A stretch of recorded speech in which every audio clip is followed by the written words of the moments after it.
Welcome to This Explainer. Today, we're diving into a structured blueprint for financial freedom that's honestly surprisingly straightforward. Whether you're a student just starting out, totally new to personal finance, or really just someone who finally wants to get their money under control, you are in the exact right place. We are going to figure out how to handle your finances in a way that actually makes sense, and we'll do it by focusing on one very specific milestone together. Let's get right into it. $1,000. Seriously, I want you to imagine right now getting your hands on an extra $1,000. Maybe it's a sweet bonus at work, a tax refund, or just a really good month. It feels amazing, right? But then, imagine watching that exact same $1,000 mysteriously vanish. Poof, gone, like a terrible magic trick. Within just a few weeks, your bank account is right back to exactly where it started. It's the ultimate question, isn't it? Where on earth did it go? You know, most people don't actually stay broke because they don't earn enough money. I mean, sure, earning more helps, but that's rarely the actual root of the problem. The reality is people struggle because they never learn how to manage the money they already have.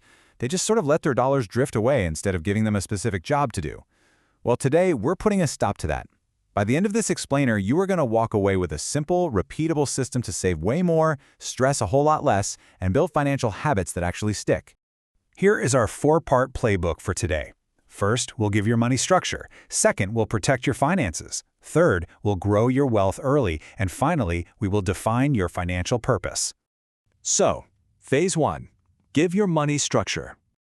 Budgeting isn't about being cheap. It's about telling your money where to go. We usually hear the word budget and immediately cringe, don't we? We think of it as this awful, restrictive chore, like it means we can never, ever have fun again. But let me tell you, budgeting is absolutely not about being cheap. It is a tool of total control. It's literally just you acting as the boss of your own money, pointing at a dollar and saying, "Hey, you go here," instead of scratching your head at the end of the month wondering where the heck it ran off to. Because without this structure, your money is just going to flow to the path of least resistance, which, let's be honest, usually means straight into the cash register of your favorite coffee shop. So how do we actually pull this off? Well, we use the incredibly effective 50-30-20 rule. This gives your money instant, automatic structure. Let's apply this to that $1,000 we were talking about earlier. Under this system, exactly 50%, so $500, is locked in for your needs. Then 30%, which is $300, is set aside for your wants. And finally, 20% or $200 is dedicated straight to your savings. It's brilliant because it takes all the emotion and the guesswork entirely out of the equation. What this does is draw a super clear boundary between what is absolutely essential for your survival versus what is just meant for your enjoyment. Your needs are the non-negotiables, right? We're talking rent, basic groceries, keeping the lights on, transportation to get to work, and your phone bill. Now your wants, that's the fun stuff. Entertainment, dining out with your friends, funding your hobbies, and yes, all those streaming services. Knowing exactly which bucket a purchase falls into is the absolute secret to never overspending again. But hey, to know which bucket you're actually filling, you have to know what you're spending in the first place. And trust me, most of us drastically underestimate our daily spending. So I challenge you to take a 30-day tracking challenge. On day 1, just start tracking. Use an app on your phone, fire up a spreadsheet, or literally just carry around a small notebook. By day 15, I guarantee you're going to be shocked at how those tiny, innocent little purchases, a quick snack here, a random subscription there, how rapidly they all add up. But stick with it, because by day 30, you will have gained complete, absolute control. You will know exactly where every single dime goes. All right, moving right along to Phase 2, protect your finances. Now that you have this beautifully organized budget, you've got to build a defensive moat around it. Because the harsh reality is, a good budget is only as strong as its ability to withstand a really bad day. Life is unpredictable. Say it out loud if you have to. Cars suddenly break down, unexpected medical expenses pop up completely out of nowhere, your laptop decides to die right when you need it the most. These things don't happen because the universe has it out for you. They happen because you're a human being living in the real world. You can't stop emergencies from happening, but you absolutely can change how you react to them. And you do that by starting with just $100 to $200 in a completely separate emergency savings account. Seriously, you do not need $5,000 immediately to start feeling secure. I strongly urge you to prepare right now. Don't wait for the flat tire to start saving for the flat tire, Prepare before the chaos actually happens. Just having that small buffer is so often enough to keep a minor, annoying inconvenience from snowballing into a major financial disaster. Now, part of playing defense also means neutralizing active threats. And let me be clear, there is no bigger threat than high-interest credit card debt. It will literally silently destroy your finances from the inside out. To neutralize it, first you've got to identify that debt. Second, attack the balances with the highest interest rates by paying extra on those ones first. You absolutely have to prioritize this. The faster you eliminate this toxic debt, the faster you free up your own hard-earned money to start building your wealth rather than just adding to the bank's wealth. Which brings us to phase 3, grow your wealth early. Now that we've got our defense locked down, it is time to start playing offense. This is the fun part. This is where we shift from just managing our money to actually generating real wealth.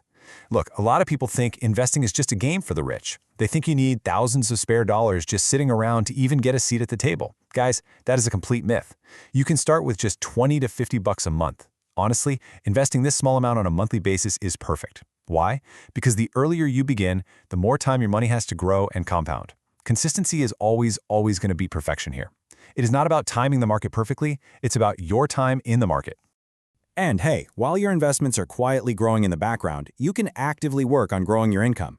Because relying on just one single paycheck from one employer, that can actually be incredibly risky nowadays. Building an extra income stream can make a massive difference. Whether that's freelancing to diversify beyond that one paycheck, selling digital products for some sweet passive income potential, diving into content creation to leverage your interests, or even learning AI skills to capitalize on all that high demand. Even a really small side income accelerates absolutely everything else we've talked about in this blueprint.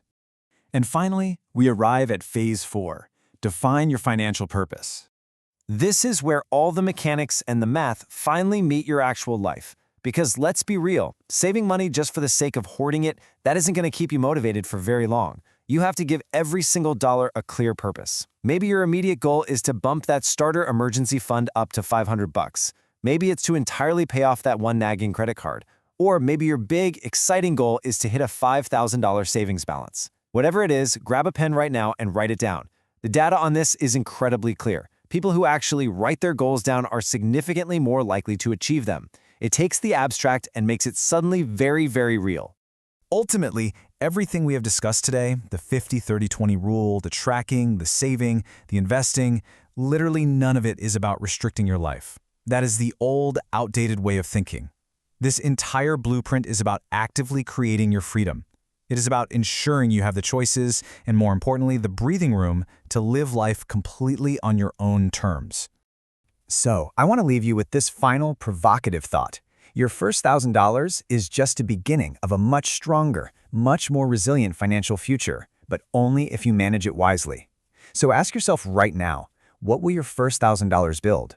Will it just build a fleeting weekend of fun that you'll barely even remember a year from now? Or will it build the absolute rock-solid foundation of your financial independence? Managing your money wisely today guarantees that your future self is going to look back and thank you. Thanks so much for joining me on this explainer. Now go out there and give your money some structure.